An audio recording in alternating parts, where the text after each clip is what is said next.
Alright, what's up, MB fam? We are back with the last installment of the van conversion. As you can see in these pictures right here, next part was the solar panels.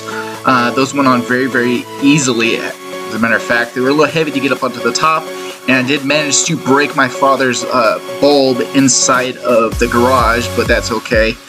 Stuff happens. So putting the lights in on the next part, and then just working on getting all the wiring done.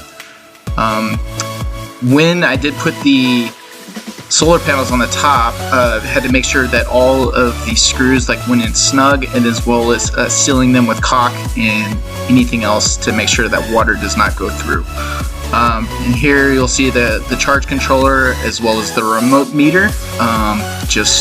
I had no clue what I was doing with this part, and I had to start just looking anywhere online, going in and calling places, and after finally figuring it all out, we had the max air fan turn on for the first time, and that was just such a good feeling.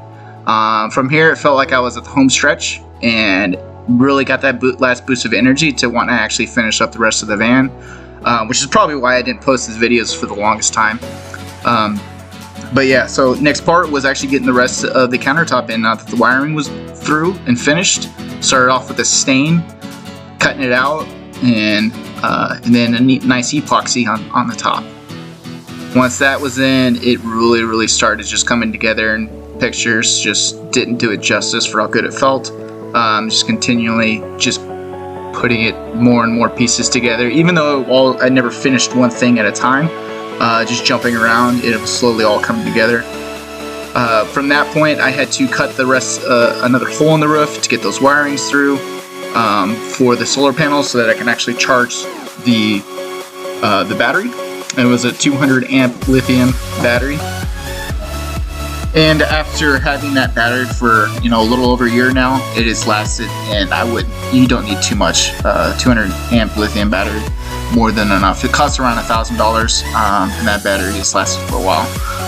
Next was actually attaching the inverter up to the bottom of the countertop, and that was actually probably the best place that I could have put it.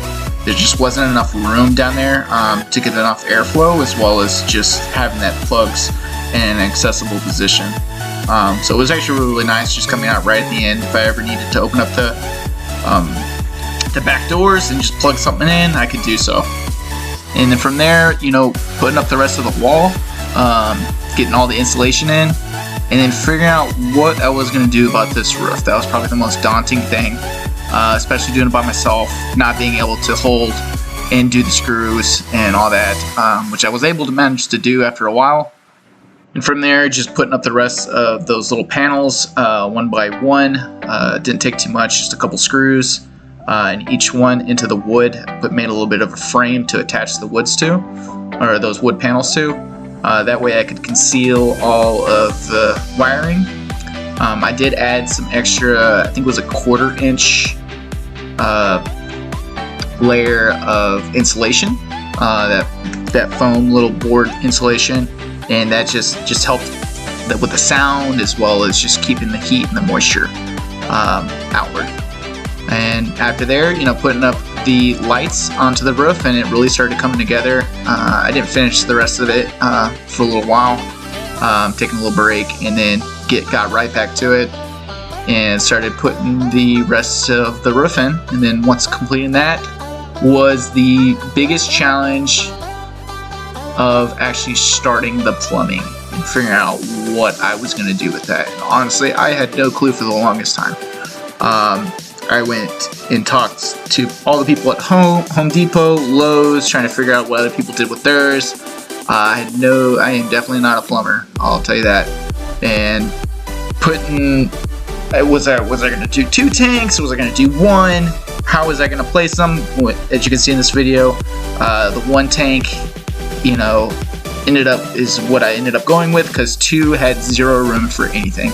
I did carry around a second tank in the van, just so I could have an extra 7 gallons of water. Yeah, I ended up just going with 1, and then putting in that little pump, the electric pump, afterwards, and then just sort of just played with different combinations of the little hoses as well as the little pipes and figure out what worked best. And this is what it ultimately ended up being: just a couple clamps, a hose into the gray water tank. Had to drill a hole in after a while to make it go a little bit efficiently, but it turned out really, really nice. And then from there, just put up a couple finishing touches. At this point, it wasn't completely finished, but it was enough to the point to where I was like, all right, I want to go on a little trip. So figure out what to do with the steering wheel and that column, and figuring out, can I find a part? And that honestly took a long time. It took a couple months to figure out where that part was, who had it, and I ended up having to buy it from a junkyard all the way in San Diego, and I live in Texas. So it's was fortunate that I had actually my father had a buddy. He was able to go up and pick up the part and ship it. So worked out real nicely, and then put the finishing touches, and then I was off to the races, figuring out where I wanted to go. And at that point, really wanted to get some more privacy. So at this point, I put up a curtain as well as the blinds for the back windows. After a while, I did get a bubble, like little wrap type thing for insulation, and put a little sheet into the back window as well as those black curtains, and it turned out real nicely. So once all that was through, I did have my AC unit, get that all hooked up and working nice, and from there I was just almost complete. I did run into a little issue with the charge controller. Figuring out what was wrong with that took a couple weeks, and it was really just a couple buttons I had to push and change the settings to make it change from a AMG lead acid battery all the way to a lithium battery. That's my dog Boaz. He enjoyed the little trip, and then after getting some tires, we started heading out, and our first stop was all the way over into Colorado, and you will see that in the next upcoming videos. Just some pictures of what I ended up doing. I did throw a cabinet in after a while, but yeah, this is the finished product of what I started traveling with. And yeah, it was an amazing experience with some hills as well as some valleys. And yeah, stay tuned for the next couple parts in the next coming weeks. There's going to be a lot of new content to be released. Thank you, and be sure to like and subscribe. Leave a comment down below, and I will see you next time.